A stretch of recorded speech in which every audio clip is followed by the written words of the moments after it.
Welcome back to the Children's Book Nook. Today's story is called Buddy's Playdate from Jim Henson's Dinosaur Train.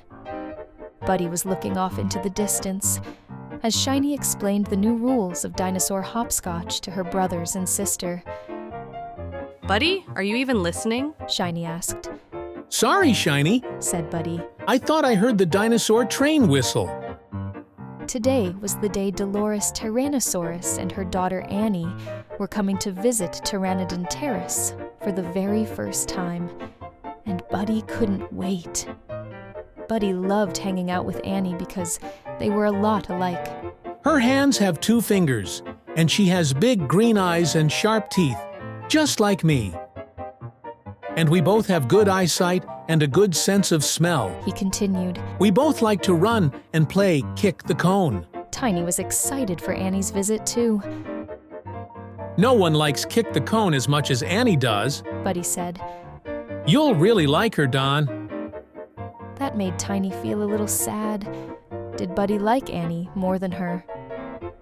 Just then, Dawn and Shiny grabbed Buddy and flew off toward the train station. They were so excited to meet the T-Rexes. Come on! They called to Tiny.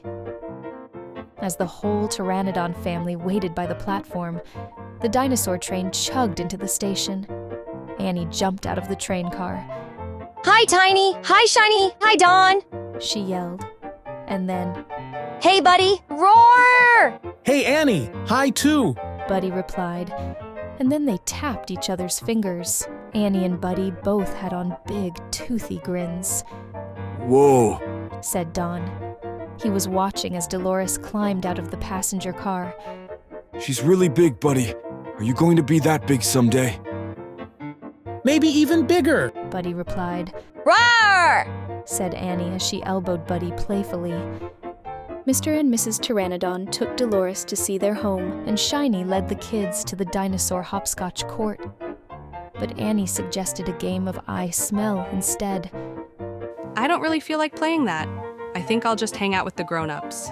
Then she flapped off toward the nest. I love I smell! Said Buddy. Annie explained the rules to Tiny and Dawn. Then everyone started to sniff around the clearing. I only smell leaves and dirt, Tiny said with a frown. And I just smell bugs, added Dawn, popping one into his beak. Buddy kept sniffing. I smell with my big nose these fruity-smelling berries, Ding, ding, ding! said Annie. You're right, Buddy. That's what I could smell. Tiny frowned as Buddy and Annie touched fingers for a high, too. Why don't we play a game that pteranodons can win? Tiny begged.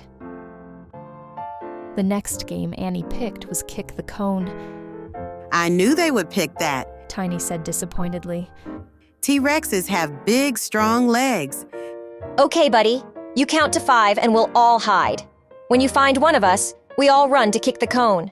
And remember, no flying. 1, 2, 3, 4, 5. Buddy spotted Dawn behind a bush. I see you, Don. He shouted. They both took off running to be the first to kick the cone.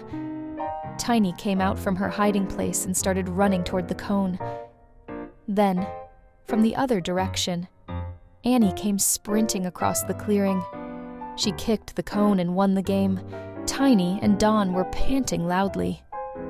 You run fast, Annie. Said Dawn. And Buddy, how could you see where I was hiding? I guess I just have good eyesight, said Buddy. Don't feel badly, Dawn, said Annie. We T-Rexes have eyes that face forward. That's why we can spot you so easily. Yeah! Roar! We're T-Rexes! Annie and Buddy yelled out together. Can we please just play something else? Tiny pleaded. I don't want to play T-Rex games anymore. Tiny marched off into the woods. Dawn started to follow after her, but then he shrugged and headed back to play bug collectors with Buddy and Annie. Hey, Buddy, said Dawn. You haven't collected any bugs? What's wrong? I was thinking about Tiny. Buddy said. Something made her feel sad or mad. I think we should find her. Dawn, Annie, and Buddy started to play Let's Find Tiny. They sniffed along the ground, following her tracks. Then the tracks stopped. She must have started flying. Buddy remembered Tiny's tiny place up in a tree. It was where she liked to go when she wanted to be alone. Annie spotted something green. It was in the hole of a tree, way up high. Dawn flew up to the hole, and there was Tiny. She couldn't believe everyone had come to find her. Tiny flapped back down to the ground. Then she apologized to Buddy and Annie for flying off. We're sorry, too, said Annie. We should have played more games that pteranodons are good at. Back at the station, the pteranodon family waved goodbye to Dolores and Annie as the dinosaur train chugged away. I was afraid that if Annie was your friend, you wouldn't want to be friends with me anymore. Tiny told Buddy quietly. That's why I flew away. But you're my sister and my best friend. Think of all the special things we know about each other. Tiny knew Buddy was right. They both loved the dinosaur train, and they both thought bugs tasted awful. Buddy even knew about Tiny's tiny place. They weren't the same species, but Buddy and Tiny were pretty much the same on the inside, and they would be best friends forever. Thanks for joining us today. Don't forget to subscribe so you never miss Storytime at the Children's Book Nook. Until next time, goodbye.